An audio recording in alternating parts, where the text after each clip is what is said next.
Today, 15 years after she became the most controversial mother in America, here is what her 14 children look like and what really happened to the woman the world called Octomom. 8 babies, born alive in a single delivery.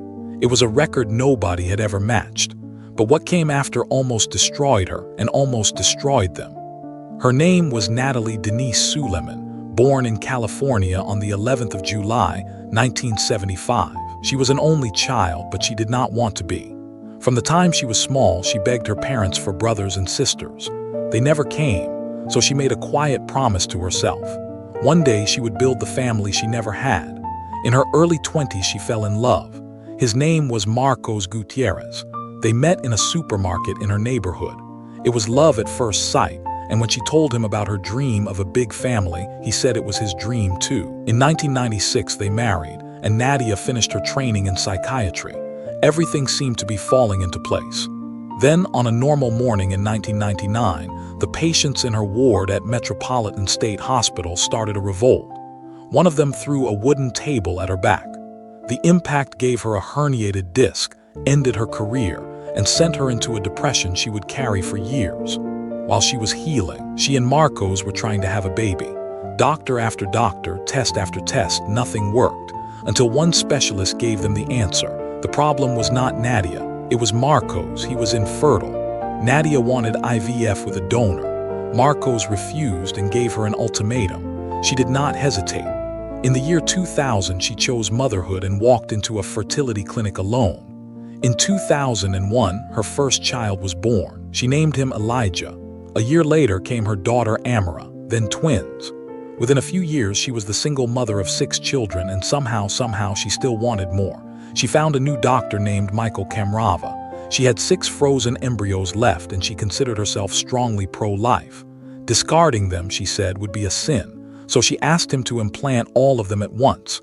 He refused. She pushed harder. Eventually, he agreed, and on that day, he implanted not 6 embryos but 12, 2 more than the legal limit, a decision that would cost him his medical license. 8 of those embryos took. Nadya was 33 years old, single, already a mother of 6, and now carrying 8 more babies inside her. The press called her Octomom, and the nickname spread around the world in a single news cycle. When the 8 babies were born, every one of them came out alive and healthy. It was the first time in recorded history that this had ever happened. Overnight, Nadya was as famous as a Hollywood star, and then the questions began. Why did she do it? Who was paying for it? Could a single mother on disability really raise 14 children? The criticism was relentless. Tabloids camped outside her door. She hired a public relations firm to control the story, but the story had already left her hands. She lost her home. Child Protective Services found the children loved and well cared for, but the landlord evicted them anyway. The bills kept coming, and in desperation, Nadya did something that shocked everyone. She started appearing in adult films. It was a brief, dark chapter, and she has since said she was forced into it by sheer financial fear.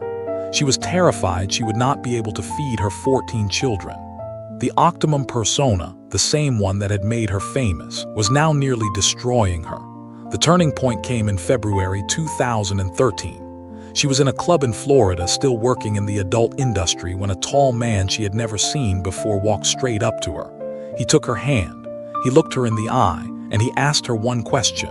Do you need to be doing this? She said she started crying uncontrollably. She does not know who he was. She has never seen him again. But from that night, her life changed direction.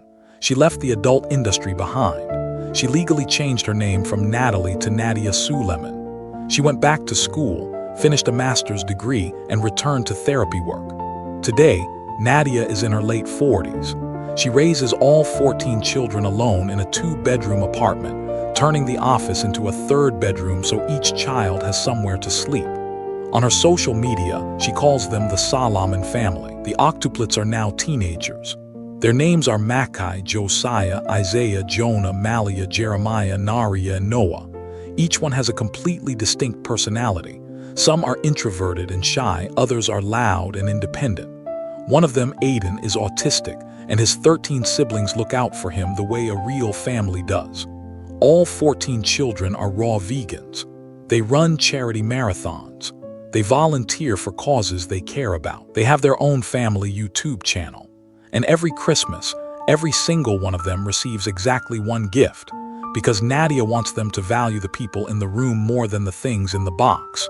She does not regret what she did, but she admits today that the decision to implant 12 embryos was, in her own words, immature and selfish. She has spent the last decade trying to build a life worthy of the children that decision brought into the world. Nadya works out 2 hours a day.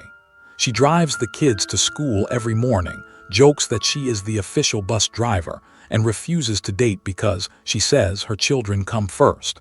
In May of 2018, Dr. Oz invited her on his show. She told her story for the first time without filters. From the 8 embryos to the eviction to the man in the Florida club. She wanted the world to